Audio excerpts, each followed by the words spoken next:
Assalamualaikum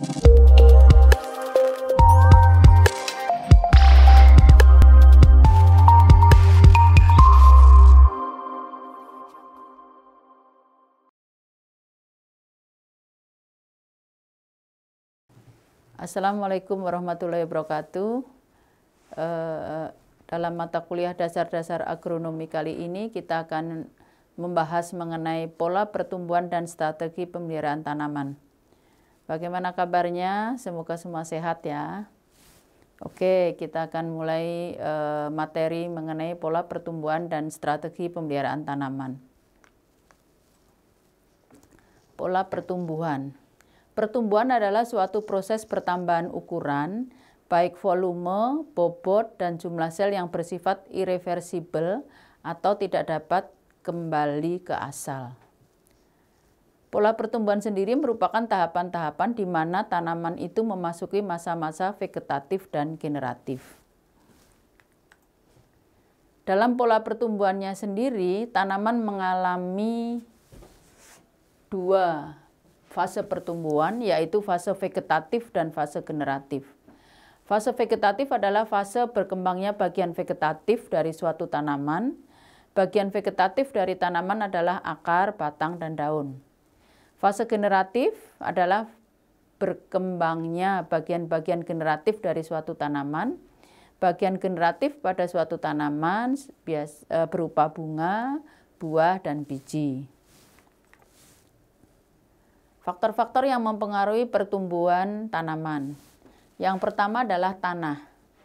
Adanya mineral, baik mineral organik, kemudian bahan organik tanah, organisme tanah, atmosfer tanah, dan air tanah. Ini semua merupakan bagian atau komponen dari tanah.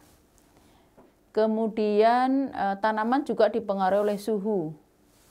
Suhu menentukan laju difusi dari gas dan zat cair dalam tanaman, serta berpengaruh pada kestabilan sistem enzim. Kemudian hal yang mempengaruhi pertumbuhan yang lain adalah cahaya. Reaksi cahaya dari tanaman atau dalam proses fotosintesis, kemudian proses fototropisme, dan proses fotoperiodisitas didasarkan atas reaksi fotokimia yang dilaksanakan oleh sistem pigmen yang spesifik. Pemeliharaan tanaman. Dalam proses pertumbuhannya, tanaman perlu dipelihara. Pemeliharaan tanaman meliputi pengairan, penyulaman, penyiangan, pemupukan, kemudian pengendalian adanya hama, penyakit, dan gulma. Kemudian juga perlu pemangkasan. Pengairan, kita bahas satu-satu pengairan. Air mempunyai peranan penting dalam mempertahankan kesuburan media tanam. Oleh karena itu, pemberian air dalam media tanam harus diatur sehingga cukup memadai untuk pertumbuhan dan perkembangan tanaman. Pengairan diberikan pada waktu media tanam mulai kering, biasanya dilakukan setiap hari. Waktu pengairan atau penyiraman pada pagi hari, yaitu dengan menggunakan alat. Pengairan atau penyiraman pada pembibitan dengan cara dilakukan 2 kali, terutama untuk stek, yaitu pagi dan sore hari, tetapi sebetulnya juga tergantung kondisi tanaman atau media tanamnya. Kalau media tanamnya masih terlihat basah, penyiraman perlu sekali saja, tetapi kalau kering dilakukan 2 kali. Penyulaman. Penyulaman adalah kegiatan penanaman kembali bagian-bagian yang kosong, bekas tanaman yang mati, atau diduga akan mati atau rusak sehingga terpenuhi jumlah tanaman normal dalam kesatuan luas tertentu sesuai dengan jarak tanamnya. Karena pada umumnya ada beberapa tanaman yang mati dalam range waktu tertentu boleh dilakukan atau bisa dilakukan penyulaman. Tujuannya penyulaman adalah untuk memperoleh hasil tanaman yang seragam dan tidak ada jarak yang ditumbuhi bibit tanaman lain. Penyiangan. Penyiangan adalah menghilangkan rumput atau tumbuhan liar yang tumbuh bersama semai. Ya, tujuan dari penyiangan ini adalah membebaskan semai dari persaingan dengan tumbuhan liar dalam hal memperoleh cahaya, memperoleh udara, air, dan unsur hara. Teknik penyiangan. Yang pertama bisa dilakukan secara mekanis. Pencabutan tumbuhan liar satu persatu itu merupakan cara mekanis yang digunakan di dalam penyiangan. Kelemahan dengan cara mekanis adalah butuh banyak waktu dan tenaga karena harus dilakukan berulang-ulang. Kemudian secara kimiawi, biasanya menggunakan pestisida golongan herbisida. Herbisida sendiri terbagi menjadi dua, yaitu ada herbisida selektif, jadi hanya membunuh tanaman pengganggu saja tanpa membahayakan semai. Kemudian ada herbisida yang tidak selektif, jadi membunuh semua tumbuhan tanpa kecuali, sehingga kadang-kadang semainya ikut mati. Pemupukan. Bibit tanaman memerlukan hara tanaman untuk pertumbuhan dan perkembangannya sehingga mampu hidup atau survive secara maksimum. Pupuk yang diberikan ke tanaman itu bisa berupa unsur hara makro yang terdiri dari N, P, K, Ca, dan Mg. Unsur hara makro sendiri yang utama adalah NPK. Oleh karena itu, penambahan pupuk pada umumnya hanya dari 3 unsur tersebut, yaitu N, P, dan K. Unsur hara N diberikan dalam bentuk pupuk urea atau ZA. Sedangkan unsur hara P diberikan dalam bentuk pupuk TSP atau kalau yang sekarang SP36.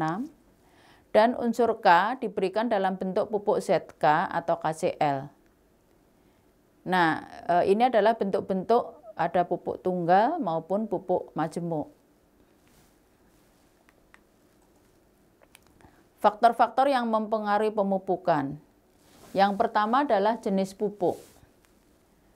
Pupuk yang berasal dari bahan anorganik seperti amonium nitrat mempunyai kelarutan unsur hara yang tinggi. Bila diberikan secara teratur pada media tanam, maka ketersediaan unsur hara dapat dipertahankan. Kemudian waktu pemberian pupuk. Pemberian pupuk perlu memperhatikan keadaan musim. Pada awal atau akhir musim hujan merupakan saat yang tepat untuk melakukan pemupukan pada tanaman tahunan. Namun pemberian pupuk pada bibit dalam polybag sebaiknya dilakukan secara periodik dengan frekuensi pemberian yang lebih sering dan tidak bergantung pada musim.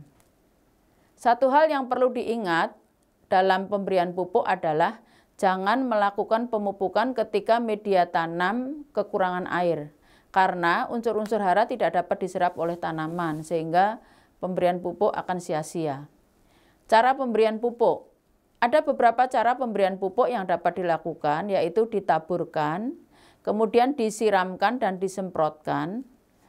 Kemudian pemberian pupuk pada tanaman yang ada dalam polybag itu lebih efektif dengan disiramkan atau disemprotkan.